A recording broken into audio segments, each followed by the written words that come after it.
अस्सलामु अलैकुम नाज़रीन, अमजद अली हाज़िर खिदमत है। टमाटर ट्रांसप्लांट करने से पहले दोस्तों मिट्टी कैसे तैयार करें, गमला या बास्केट का साइज़ कितना होना चाहिए जिसमें टमाटर के पौधे हेल्दी हों और ज़्यादा फल दें। ये छोटी सी वीडियो आपके लिए बहुत ही फ़ायदेमंद होने वाली है, इसलिए वीडियो को मुकम्मल देखिए। अच्छी लगे तो लाइक और शेयर भी कर दें। नए दोस्त वीडियो को लाइक, शेयर और चैनल को सब्सक्राइब करके बेल आइकन को ज़रूर दबा दें ताकि हर नई वीडियो की इत्तला आप तक बर वक्त पहुँच सके। जी व्यूअर्स, वीडियो शुरू करते हैं।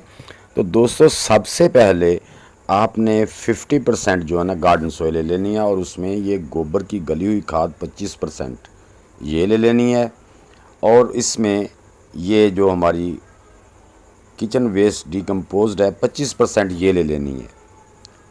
तो इन सब को मिला के इससे हमारी जो सोइल है ना वो एक बड़ी ही फर्टिलाइज्ड सोइल तैयार हो जाएगी जिसमें हम अपने टमाटर के पौधों को ट्रांसप्लांट करेंगे। एक बार फिर मैं आपके खिदमत में अर्ज़ कर रहा हूँ कि आपने बालू मिट्टी ले लेनी है 50% या जिसे गार्डन सोइल कहते हैं। उसमें 25% गोबर की गली हुई खाद और उसमें 25% ही किचन वेस्ट डिकम्पोज्ड खाद को मिला लेना है।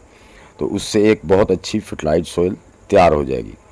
तो दोस्तों आपने उसको इन सब चीज़ों को अच्छी तरह आपस में मिक्स कर देना है ताकि वो एक जान हो जाए। उसके बाद आप कम अज़ कम इसके लिए गमला या जो बाल्टी इस्तेमाल कर रहे हैं वो 1.5 फुट की हो। ये जो है ना रिसाइकल रंग वाली बाल्टी जो मैंने 2 के इस्तेमाल कर रहा हूँ, इसके नीचे मैंने 1/2 इंच के तकरीबन 6 और 5 11 सुराख कर दिए हैं। अब नीचे हम इसके मोटा को कचरा जो मेरे पास ये कुछ चीज़ें हैं, गोबर की मोटी डलियाँ हैं, कुछ और चीज़ें हैं, ये हम इसके नीचे सुराखों पे रख देंगे ताकि हमारे जो ड्रेन होल हैं वो बंद ना हो। तो इस तरह आपने भी उस पे ऊपर पत्थर भी रख सकते हैं, कुछ भी रख सकते हैं ताकि वो ड्रेन होल हमारे बंद ना हो। तो अब हम इसको जो हमने फर्टिलाइज्ड सोइल तैयार की है जिसको मिक्स करके हमने सोइल बनाई है उसको हम इसमें पूल कर लेंगे बाल्टी में। इस तरह आपने भी इसको इस तरह अच्छी तरह से भर के हिला लेना है। तो दोस्तों एक बात का ध्यान रखना है कि हमने जितने भी टमाटर के पौधे लगाने हैं या दूसरी सर्दियों वाली सब्जियां लगानी है उसको बाद में अगर ने तो आपने देनी है केमिकली खाद, तो फिर आपकी मर्ज़ी है। अगर आपने ऑर्गेनिक खाद देनी है तो उसको 2-3 इंच 4 इंच बाल्टी को नीचे रखना है ताकि बाद में हम उसको फास्फोरस वाली खादें भी दे सकें। तो दोस्तों ये मेरी जो आज तकरीबन जो टमाटर की पनीरी है नर्सरी है ये 25 दिन की हो गई है। तो अब क्या करेंगे, हम इसमें से जो बड़े प्लांट हैं वो निकाल के जो है ना वो इस बास्केट में ट्रांसप्लांट कर देंगे। ये देखें, ये दोस्तों मैंने पौधा निकाला, आराम से मिट्टी गीली थी, रात को बारिश हुई थी चूँकि मिट्टी गीली है, वो जड़ों और मिट्टी समेत जो है ना वो आराम से बाहर आ गया। तो अब हम इसको 2 से 3 इंच जो है ना मिट्टी के अंदर दबा देना है। इस तरह से हम इस बाल्टी में 4 पौधे लगाने हैं। मैं लगा रहा हूँ 4, आप भी ऐसे ही लगाएँ। उससे ये दोस्तों होता है कि कोई खुदा न खास्ता कोई प्लांट जो है ना वो मर भी जाता है या कोई प्लांट स्लो ग्रोथ करता है और कोई तेज़ करता है, उसमें से जो हमारे पौधे हेल्दी ग्रोथ करेंगे उनको हम रख लेंगे, जो स्लो या कमज़ोर होंगे उनको हम निकाल देंगे। तो इस इतनी बड़े साइज़ की बाल्टी में आपने 2 से ज़्यादा पौधे नहीं रखने। लगा मैं 4 ही रहा हूँ, इसलिए लगा रहा हूँ कि अगर कोई पौधा मिस हो जाता है या उसकी ग्रोथ सही नहीं होती तो उसको निकाल देंगे। तो जो हेल्दी पौधे होते हैं ना आपके प्लांट में से, ये देखें गमले में जो हेल्दी पौधे हैं वो देख देख के मैं निकाल रहा हूँ। इस तरह आपने भी जो हेल्दी पौधे हैं उनको निकाल के इस तरह से लगा देना है। फासला डिवाइड कर लेना बाल्टी में, एक जैसे फासले पे हो, बिल्कुल किनारे के साइड साथ नहीं लगाना। प्लांट को जो हमने लगाना है उसका थोड़ा 3-4 इंच छोड़ के किनारे को अंदर वाली साइड में हमने प्लांट को ट्रांसप्लांट करना है।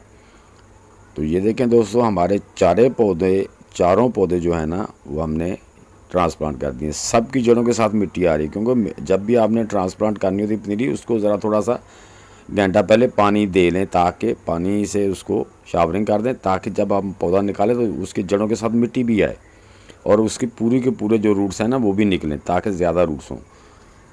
तो ये दोस्तों हमने इसमें 4 पौधे लगा दिए हैं। आप भी इसी तरह, आपका गमला अगर 1.5 फुट का है या 2 फुट का है, यानी कि कम अज़ कम आपका जो गमला या बाल्टी 1.5 फुट की होनी चाहिए। तो अब दोस्तों हम इसको अच्छी तरह इसको शावरिंग कर देंगे। मिट्टी में नमी मौजूद है लेकिन फिर भी हम इसको शावरिंग करेंगे और थोड़ा सा इसको उठा के ज़मीन पे हिट करेंगे, ताकि इसके अंदर जो एयर वगैरह होगी इस तरह आपने ज़मीन पे थोड़ा सा इसको हिट कर देना है, ताकि जो इसके अंदर एयर है, बबल एयर, वो निकल जाए। तो ये दोस्तों हमारे जो एक बाल्टी में हमने ये 4 पौधे लगा दिए हैं। इसी तरह मेरे पास एक और बाल्टी खाली है। तो ये दोस्तों मेरे वो टमाटर की पनीरी है जो मैंने एक हाइब्रिड टमाटर से उगाई है। तो ये 2 बास्केट में ये लगाऊंगा, ये दूसरी बास्केट में मैंने लगा दी है। तो बाकी जो F1 हाइब्रिड बीज लेके आऊँ उसकी पनीरी में अलग 2 बास्केट में लगाऊंगा, और एक जैसा ही इनको खाद वगैरह देंगे, एक जैसी इनकी निगहदाश्त करेंगे, उसके बाद इनका इंशाल्लाह रिज़ल्ट देखेंगे। तो दोस्तों अगर आप भी इस तरीके से अपने टमाटर को ट्रांसप्लांट करेंगे, इसी तरीके से सॉइल बनाएंगे, तो इंशाल्लाह आप भी उससे ज़्यादा से ज़्यादा फल ले सकेंगे। नाज़रीन, जैसा कि आप देख रहे हैं कि मैंने इसको 3-4 इंच मिट्टी को नीचे रखा है, क्योंकि जब मैं ये पौधे मेरे फूलों पे आ जाएंगे तो फिर मैंने इसको गोडी करके इसके अंदर मैंने फास्फोरस वाली खादें डालनी है, कैल्शियम पोटाशियम वाली डालनी है, ताकि मेरे टमाटरों पे ज़्यादा से ज़्यादा टमाटर आएँ। तो इसलिए मैंने इनको नीचे डाउन रखा है। तो दोस्तों उम्मीद है मेरी ये छोटी सी वीडियो आपको पसंद आई होगी। अगर पसंद आई तो इसे लाइक और शेयर लाजमी कर दें। नए दोस्त लाइक, शेयर और चैनल को सब्सक्राइब करके बेल आइकन को ज़रूर दबा दें, ताकि हर नई वीडियो की इत्तला आप तक बर वक्त पहुँच सके। तो दोस्तों नेक्स्ट वीडियो तक के लिए सब दोस्तों को अल्लाह हाफिज़।